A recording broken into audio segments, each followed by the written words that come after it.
Saya insya Allah tidak akan mengulangi tadi apa yang sudah disampaikan oleh Bang Ahmad Kosinuddin dan juga Bang Gufar Sangaji ya.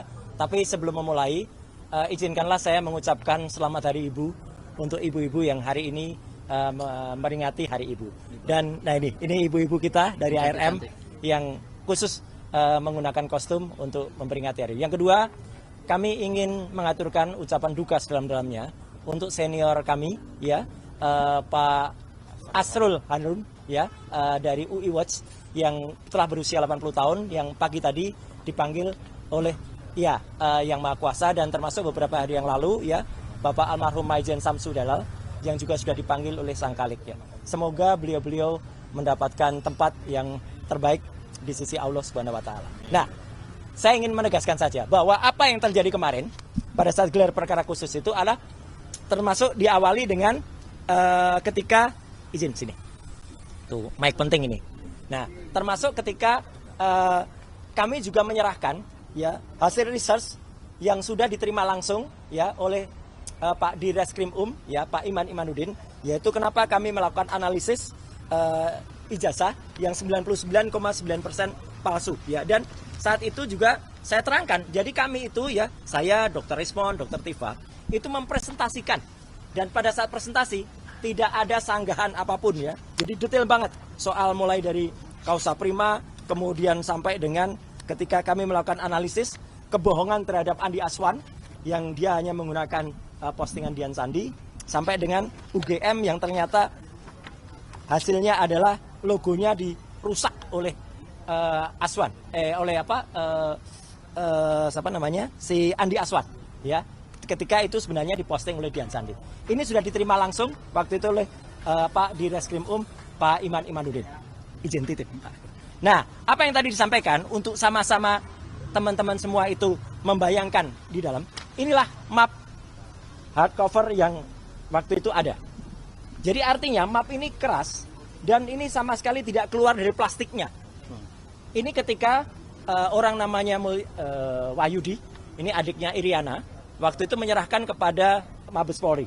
Kondisinya seperti ini. Bahkan yang aneh sebenarnya, kalau saya perhatikan, di map ini noktah atau kotoran yang ada di sebelah kiri ini tidak terlalu nampak. Kemarin tampak sekali.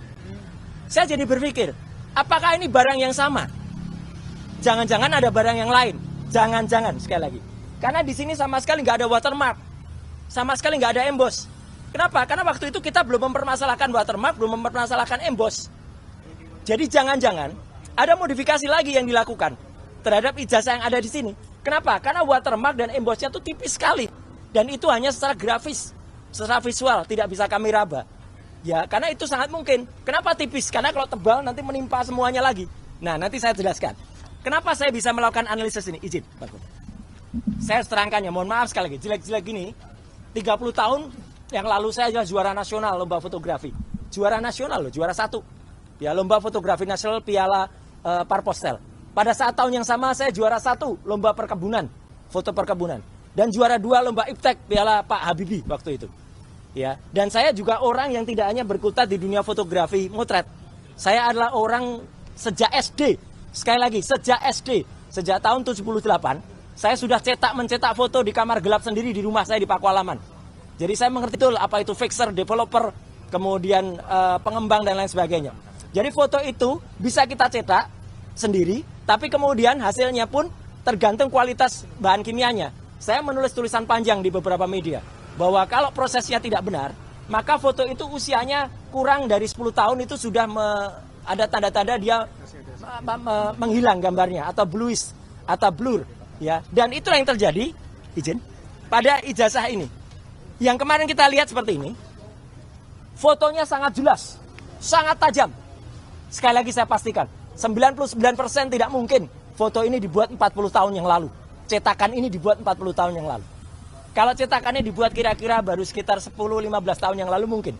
Karena sangat kontras, maaf. Sangat kontras. Tidak mungkin foto sangat kontras ini.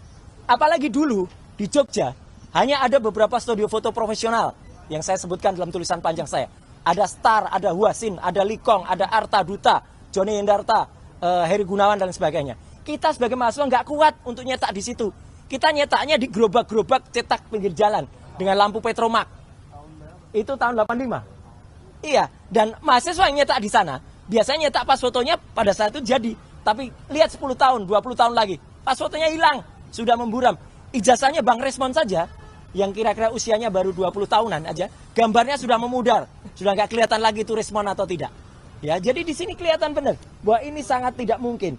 Dan apa yang tadi dikatakan kelihatan emboss dan juga watermark, itu hanya secara grafis. Watermark itu, kalau dia ijazah benar, dia sangat tajam seperti ini, maaf. Nah, ini ijazah benar ini. Watermarknya nampak betul. Embossnya pun juga nampak betul dan bisa diraba. Bagaimana kita bisa meraba kemarin ya? Ijazah itu ada dalam stop mark dan ada plastiknya. Sekali lagi tidak bisa dikeluarkan atau tidak boleh dikeluarkan. Kalau dikeluarkan kita bisa intip. Ketebalannya kira-kira berapa itu kita bisa intip karena harusnya tebal, tidak setipis itu. Itu ya teman-teman. Dan kemarin izin. Ada yang aneh. Bagaimana bisa Polda Metro memastikan dua ijazah ini identik. Ini dari versi Mabes Polri pada tanggal 22 Mei. Ini pada tanggal kemarin di Polda Metro. Coba lihat, mana yang identik? Ini dikatakan identik. Yang satu saja sudah jelas, satu terlipat. Hitam putih. Dan proporsif. Kalau ini malah logonya proporsif. Segi 5. Kalau ini logonya pating pletrot. Ya, artinya logonya tidak benar karena ini hasil ditarik-tarik. Jadi itu jelas ya, secara teknis saya tetap mengatakan, dan itu langsung saya seperti Bang Rostam, ketika lihat itu saya langsung lihat 99,9% palsu. Ya, tetap satu sangat kontras, kedua watermark tidak bisa kelihatan ya secara jelas ya. Ada tipis-tipis tapi itu kayaknya hasil reprinting ulang. Kemudian emboss sama sekali nggak bisa dirasakan. Emboss itu harus dirasakan. Dan yang paling penting juga, ini bagian yang kedua. Ada kebohongan yang kemudian kemarin tampak. Kalau Polda Metro telah mengatakan bahwa bentuk fisik kertas ini telah disita pada tanggal 23 Juli 2024. Setidaknya ada beberapa kebohongan. Kebohongan pertama dilakukan oleh orang namanya Judi Ari. Ya, gitu. Saya mengatakan bukan Budi Ari, Judi Ari. Ya, gitu. Pada tanggal 24 Oktober bersama dengan Freddy Damanik. Yang itu mengatakan kalau ijazahnya asli. Budi Ari mengatakan begitu. Damanik juga mengatakan, bahkan menyebut nama saya. Kalau soal ijazah tanya Roy Suryo aja lah gitu. Dia mengatakan itu di depan sumber. Dan dia mengatakan asli. Dan kemarin berusaha berbohong di salah satu TV swasta. Freddy Damanik mengatakan, saya mengatakan scan. Saya putar langsung rekamannya. Ini. Tapi kemudian Mbak Elvira waktu itu tidak menunjukkan karena yang diputar adalah TV lain. Ya, tidak diputar di TV itu. Tapi artinya apa? Dia tidak mengatakan scan, dia mengatakan ijazahnya asli. Itu kebohongan pertama, dilakukan oleh Budi Ari dan Freddy Damanik. Kebohongan kedua, dilakukan oleh namanya Andi Aswan pada tanggal 19 dan 25 November. Yang telah mengakibatkan kerugian material pada seseorang, namanya adalah Michael Sinaga. Wah, itu orangnya. Dia sudah melaporkan dan sukses, teman-teman ya. Harap diingat, Andi Aswan sudah timbul LP karena mengakibatkan kerugian material pada seseorang yang harus hadir di acara itu, tertarik hadir dia karena disebutkan ijazah asli scan. Ternyata palsu, bukan scan. Dan kerugian dan kebohongan ketiga dilakukan oleh siapa? Joko Widodo sendiri. Pada tanggal 9 Desember ada sebuah wawancara khusus yang disiarkan oleh TV. Nah, ini. Ya. Ya, enggak usah disebut TV-nya ya, gitu. Dia mengatakan di rekaman itu ketika diwawancara oleh Mbak Friska Clarissa, ya, dia mengatakan, ijazahnya saya pegang kok. Gimana ijazah bisa dipegang? Semenjak 23 Juli sudah disita Polda Metro Jaya. Dan dia mengatakan ijazah sudah dipegang itu pada wawancara khusus eksklusif yang baru ditayangkan tanggal 9 Desember. Jadi setidaknya ada tiga pihak yang melakukan kebohongan pada tanggal 24 Oktober, pada tanggal 19 dan 25 November, dan pada tanggal 9 Desember. Ketika itu diputuskan. Jadi sekali lagi teman-teman semua, saya bisa pastikan, sekali lagi, 99,9% ijazah yang kemarin disampaikan pada gelar perkara khusus itu adalah palsu. Dan nggak apa-apa kalau tadi rekan Kosinudin sedikit slip of tongue, biasa ya.